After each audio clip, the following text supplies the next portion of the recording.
अगर सेना ने किया पीओके पर वार तो भारत को नहीं मिलेगा बॉलीवुड के गद्दारों का साथ। ऋचा चड्ढा के ट्वीट ने मचाई ऐसी खलबली कि उन्हीं पर उठने लगी देशद्रोही होने की उंगली। ऋचा चड्ढा ने किया भारतीय सेना का अपमान तो कांग्रेस की भी आई जान में जान। इस बात से तो बिल्कुल भी इनकार नहीं किया जा सकता कि बॉलीवुड इंडस्ट्री इस वक्त दो धड़ों में बटी हुई नजर आती है।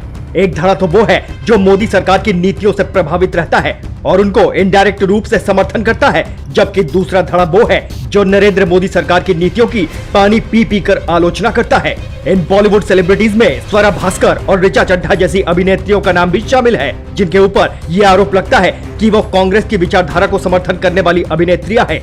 हालांकि लोकतांत्रिक देश में कोई भी व्यक्ति किसी भी पार्टी की विचारधारा से इत्तेफाक रख सकता है, लेकिन जब बात देश की आती है तो शायद ही कोई इंसान हो जो अपनी सेना का मनोबल गिराने का काम करे।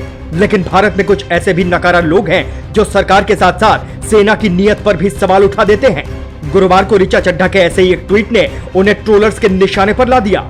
दरअसल हुआ यूं कि लेफ्टिनेंट जनरल उपेंद्र द्विवेदी द्वारा एक बयान दिया गया जिसमें कहा गया कि अगर सरकार आदेश देती है तो भारतीय सेना पीओके वापस लेने के लिए पूरी तरह तैयार है। इस बात से तिलमिलाई ऋचा चड्ढा ने उस बयान को कोट करते हुए लिखा, गलवान सेज हाई। ये ट्वीट करने का इरादा किसी भी तरह से देशभक्ति साबित करने का नहीं था, बल्कि इसका उद्देश्य सेना का मजाक उड़ाना था। अगर आप भी इस मुद्दे को नहीं समझ पाए हैं तो हम आपको बता देते हैं कि सन 2020 में गलवान में चीनी पीएलए और भारतीय सेना के बीच हाथापाई हुई थी, जिसमें भारत ने अपने 20 सपूतों को खो दिया था, जबकि चीन को भी तकरीबन अपने 35 जवानों को खोना पड़ा। हालांकि ये बात और है कि चीन की सरकार ने कभी इस बात को नहीं माना कि इस लड़ाई में उन्हें भी नुकसान हुआ है। इसी झड़प को याद करते हुए ऋचा चड्ढा ने विवादित ट्वीट किया, जिसके बाद वो लोगों के निशाने पर आ गई।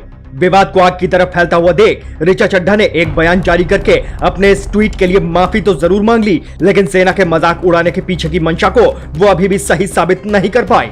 अति तो तब हो गई जब स्वरा भास्कर ने ऋचा चड्ढा के समर्थन में ट्वीट करते हुए लिखा कि ऋचा चड्ढा को मेरा प्यार। ये ट्वीट भी कहीं न कहीं ऋचा चड्ढा को इनडायरेक्ट रूप से समर्थन करता है।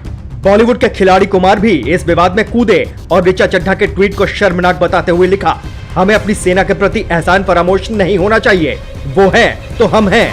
हालांकि ये बात अभी तक समझ से बाहर है कि अक्षय कुमार के द्वारा सेना के सम्मान में किए गए ट्वीट से कांग्रेस क्यों भड़क उठी। देशभक्ति का तमगा माथे पर लेकर चलने वाली कांग्रेस सेना के सम्मान से इतनी विचलित क्यों हो गई, ये शायद आधे कांग्रेसियों को भी समझ नहीं आया होगा। कांग्रेस की फायर ब्रांड प्रवक्ता सुप्रिया श्रीनेत ने एक के बाद एक दो ट्वीट करके अक्षय कुमार पर कैनेडियन कुमार कहकर निशाना साधा और उनके द्वारा लिए गए प्रधानमंत्री के इंटरव्यू पर भी उन्होंने तंज किया। आपको क्या लगता है कि ऋचा चड्ढा पर सेना को अपमानित किए जाने की नियत से किए गए इस ट्वीट को लेकर कानूनी कार्रवाई करनी चाहिए या नहीं? अपने विचार कमेंट बॉक्स में जरूर साझा करें।